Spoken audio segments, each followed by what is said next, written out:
7 फेरे लेने के बाद मैं लौटकर मायके नहीं आऊंगी। पता नहीं वह सपना था या भ्रम। अनायास विभा ने तुरंत मोबाइल पर रिकॉर्डिंग का बटन ऑन कर दिया था, क्योंकि सुने हुए शब्दों पर विश्वास करना कठिन हो रहा था। विभा अपने भाई की शादी में आई हुई थी। 2 दिन का लंबा सफर करने के कारण उसकी तबीयत खराब हो गई थी। जयमाला के बाद वह आराम करने के लिए घर चली गई थी, क्योंकि होने वाली भाभी का घर बहुत बड़ा था। खास मेहमानों के रुकने की व्यवस्था घर पर ही की गई थी। जिस कमरे में विभा आराम कर रही थी, उसी से लगे हुए कमरे से बातचीत करने की आवाजें स्पष्ट रूप से सुनाई दे रही थी। कहाँ शादी कर दी छोटे तुमने हमारी पढ़ी लिखी बेटी की डॉट। छोटे से कस्बे में जाकर कैसे रहेगी। आप किसी भी प्रकार की चिंता मत कीजिए भैया, पहली विदाई में तो देवांशी को ससुराल भेज देंगे और फिर लड़के को घर जंवाई बनाने के लिए जोर डालेंगे। आप निश्चिंत रहिए भैया, दूसरी विदाई की नौबत ही नहीं आएगी।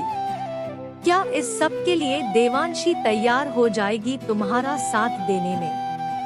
हाँ भैया, आप तो जानते हो कि देवांशी मुझ पर अपनी जान झिड़कती है।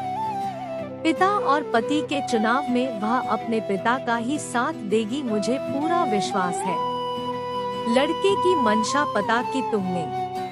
अरे भैया, पैसा फेंकेंगे तो लड़का अपने आप खिंचा चला आएगा, आजकल तो सब कुछ बिकता है। हा हा हा हा हा, ठहाकों की आवाज से पूरा कमरा गूंज रहा था। यह शायद देवांशी के पापा और लंदन वाले चाचा आपस में उसका भविष्य बैठकर तय कर रहे थे, जिसमें विभा के भाई अरुण और उसके परिवार वालों की मर्जी उन लोगों के लिए कोई मायने नहीं रखती थी। अरुण ने जब विवाह तय हो जाने की खुशखबरी विभा को सुनाई थी, तो आश्चर्य से विभा ने कहा था कि इतने बड़े घर की लड़की अपने यहाँ कैसे निभाएगी। तुम साफ साफ शब्दों में इस विषय पर बात कर लेना। तब तो देवांशी के परिवार वालों ने बहुत आदर्श दिखाया था। अरे हमारी लड़की बहुत मिलनसार है, घर के सभी सदस्यों को ससुराल जाते हैं, वह अपना बना लेगी, आप सभी को चिंता करने की कोई जरूरत नहीं। सुने हुए शब्दों पर यकीन कर पाना विभा के लिए बहुत मुश्किल था। एक पल की भी देर किए बगैर वह तुरंत मंडप में पहुंची, जो कि टेरेस पर लगाया गया था शादी की बाकी की रस्में पूरी करने के लिए। भाई तू अभी के अभी मंडप से उठ और सारी बातें साफ साफ कर ले डॉट। क्या हो गया जीजी, अचानक से आप किस तरह की बातें कर रही हैं आप। बेटा तुम्हारी तबीयत तो ठीक है ना, चिंतित स्वर में विभा के पापा विशाल जी ने कहा। हाँ पापा, मेरी तबीयत बिल्कुल ठीक है, आप बिल्कुल भी चिंता मत कीजिए। सारी बातें अभी साफ हो जाएंगी, बस पापा आप देवांशी के पापा और चाचा को यहाँ पर बुला ले डॉट। किस बात पर इतना हड़कंप मचा हुआ है, सारे मंडप में खुसर-फुसर हो रही थी। तभी देवांशी के पापा और चाचा भागे भागे आए। क्या बात है, क्यों शादी की आगे की रस्में रोक दी गई है। अभी आप दोनों अंदर कमरे में जो बातें कर रहे थे, क्या वह सभी के सामने कह सकेंगे। आगे आते हुए विभा ने कहा। कैसी बातें कर रही हैं आप। कोई सपना देखा होगा आपने या कोई भ्रम हो गया होगा। हमने तो ऐसी कोई भी बात नहीं की जिस बात पर इतना हंगामा मचाया जाए। देखिए, यह मेरे भाई की जिंदगी का सवाल है और मेरे परिवार की इज्जत का सवाल है। आपके मन में देवांशी के भविष्य को लेकर जो भी बातें हैं, कृपया अभी आमने सामने साफ कर लीजिए। ऐसा ना हो कि आपकी सोच और इरादे मेरे भाई का घर बसने से पहले ही तोड़ दे। गजब की हिम्मत आ गई थी आज विभा के अंदर। देवांशी के पापा और चाचा बिल्कुल भी यह मानने के लिए तैयार नहीं थे कि उन्होंने आपस में कोई भी ऐसी वैसी बात की है जिसको सुनकर विभा इतनी नाराज हो रही है। मंडप में जिस माइक पर विवाह के गीत बज रहे थे, उसी माइक पर विभा ने अपना फोन कनेक्ट कर दिया। चारों ओर देवांशी के पापा और चाचा की बातें गूंज रही थी। अब तो उनकी हालत खराब हो गई, उनका चेहरा देखने लायक था। बेटी का घर बसने के पहले तोड़ने की तैयारियां की जा चुकी थी। देवांशी, क्या तुम अपने पापा और चाचा की सोच को सही मानती हो या गलत?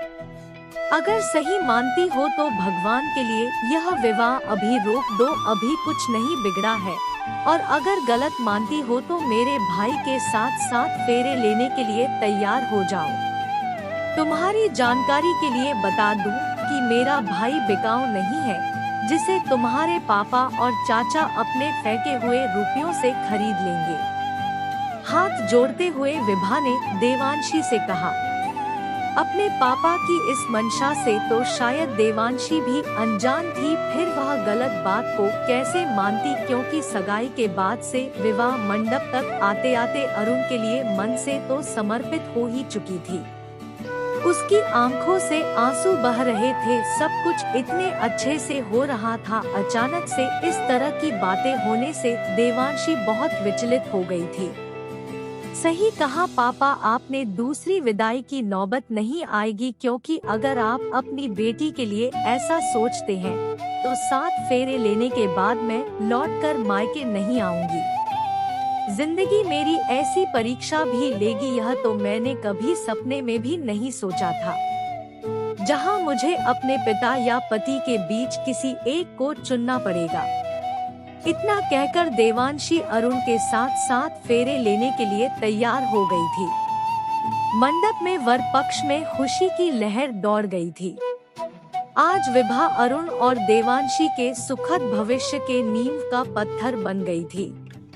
अक्सर विवाह में कुछ बातें छुपाकर संबंध तय कर दिया जाता है, जिससे दोनों परिवारों की इज्जत दांव पर लग जाती है। कहा भी गया है कि विवाह 2 इंसानों का ही नहीं, 2 परिवारों का मिलन होता है। इसीलिए एक बात को स्पष्ट करने के बाद ही संबंध आगे बढ़ाना चाहिए। अपने पापा और चाचा की मर्जी के खिलाफ देवांशी के द्वारा लिया गया फैसला कितना सही था या कितना गलत, कृपया अपने विचारों द्वारा अवश्य अवगत कराएं।